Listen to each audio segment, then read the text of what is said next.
क्या मामला है?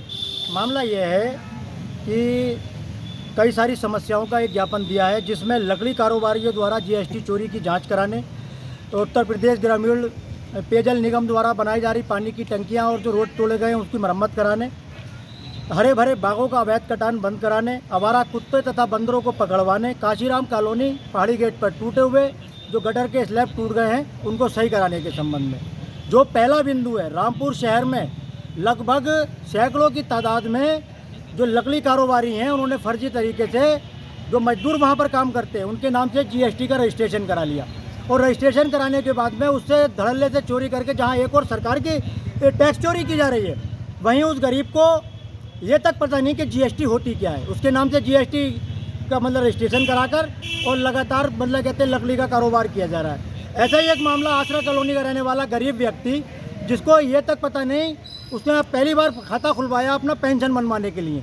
जब पेंशन बनवाने के लिए खाता खुलवाया तो उसका खुद उन्होंने जो जीएसटी वाले जिन्होंने मतलब कहते लकड़ी माफ कारोबारी जो थे, उन्होंने उसके खाते में खुद अपनी तरफ से पैसे डाल दिए 2-4 बार। उसको ये लगा कि हाँ इन्होंने हमारे साथ में अच्छा किया, हमारा पेंशन बन गई, और उसके बाद में उसके नाम से 85 करोड़ का जीएसटी टैक्स चोरी कर लिया।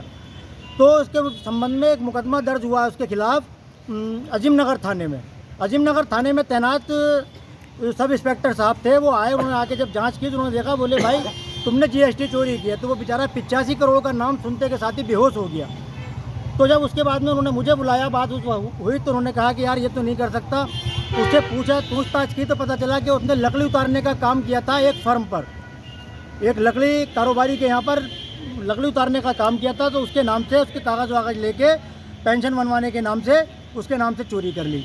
दूसरा, जो पूरे ज़िले में इस समय हमारे पूरे ज़िले में नहीं बल्कि पूरे उत्तर प्रदेश में हर एक गांव में मतलब कहते हैं पानी की टंकियों का निर्माण किया गया, जिसमें कोई भी गांव में पूरे ज़िले में खास करके जनपद रामपुर के किसी भी गांव में पानी की टंकी का जो काम था वो पूरा नहीं हुआ। और उसका उल्टा जो मतलब दुरुपयोग हुआ, ये हुआ कि जो हमारे रास्ते कुछ सही थे, इन टंकी वालों ने उनको खोद खाद के डाल दिया और उनको मरम्मत तक नहीं की। क्योंकि बहुत से गांवों में तो प्रधानों ने मतलब कहते मिली भगत कर ली कि साहब हम जो है इसको सही करा देंगे, आप हमें थोड़े पैसे दे दो, और बहुत सी जगह पे उन्होंने खुद ही नहीं किया। तो दोहरा नुकसान हुआ हम लोगों का। एक तो हमें स्वच्छ पेयजल मिलना था, वो भी नहीं मिला, और उल्टा मतलब कहते हैं हमारे रास्ते जो हैं वो ख़राब होकर रह गए। तीसरा बिंदु, वन तथा उद्यान विभाग की मिली भगत से हरे भरे बागों का रोजाना कटान किया जा रहा है, और उस लकड़ी को बिलासपुर गेट पर जितनी भी मतलब आरा मशीनें हैं उन पर बिना नाम बिना पते के चुपके से बेच दिया जाता है। और वन विभाग के अधिकारी कर्मचारी बिल्कुल खामोश बैठे हुए इस बात का इंतजार कर रहे हैं कि जबकि हमारे देश का जो राष्ट्रीय फल है आम जैसी प्रजाति बिल्कुल ख़त्म होने की कगार पर पहुंच चुकी है, लेकिन वन विभाग के अधिकारी और उद्यान विभाग के अधिकारी इस पर ध्यान ही नहीं दे रहे हैं। तीसरा बिंदु जो है वो बहुत अहम है, आवारा कुत्ते और बंदरों ने किसानों की नाक में दम कर रखा है। कोई भी फसल आप बोल लीजिए, बोने से लेकर कटने तक बंदर उसका सफाया करते रहते हैं। आपकी बात कट रही है बंदर को लेकर कई बार शिकायत की गई। नगर पालिका कहती है वन विभाग के अंडर आती है, और वन विभाग कहता है साहब नगर पालिका का। देखिए, नगर पालिका की जहाँ बात है, नगर पालिका जो है अपने हर विभाग में खुद ब खुद सक्षम है। उसके पास में सारे उपकरण होते हैं जो उसको बंदर कुत्ते वगैरह आवारा जानवरों को पकड़ने के लिए, लेकिन बंदर क्योंकि वन्य जीव है तो वन विभाग को और मतलब कहते हैं नगर पालिका को एक संयुक्त टीम बनाकर उसको पकड़ना चाहिए।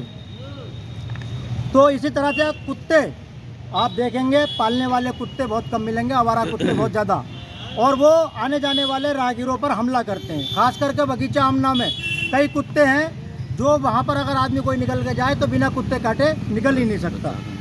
और पांचवा और अहम बिंदु, काशीराम कॉलोनी गरीब कॉलोनी है, जिसमें मेरे ख्याल से कई हज़ार परिवार आवास करते हैं। वहाँ पर जब से वो कॉलोनी बनी है ना तो उस पर कोई रंग रोगन किया गया है, उसकी सड़कें टूट गई हैं, उन सड़कों की कोई मरम्मत नहीं, और अब उसमें जो गडर थे शौचालय के, वो गडर भी ढक्कन टूट गए हैं और गंदगी पूरी रोडों पे फैली पड़ी है।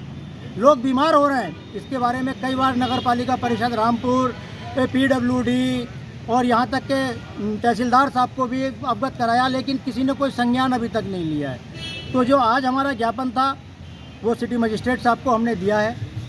उन्होंने हमें 1 सप्ताह का आश्वासन दिया है कि जो भी समस्याएं हैं उनकी उसका समाधान कर देंगे। अगर समाधान नहीं करते हैं, क्योंकि अभी खेती किसानी में बहुत ज़्यादा कार्य चल रहे हैं, इसलिए बड़ा आंदोलन हम अभी नहीं कर रहे हैं। लेकिन 1 माह का समय, 1 माह के बाद में अगर कोई हमारी समस्याओं का समाधान नहीं हुआ तो इस कलेक्ट्रेट का पूरी तरह घेराव करेंगे और जब तक हमारी समस्याओं का समाधान नहीं होगा हम बेमियादी धरना देंगे।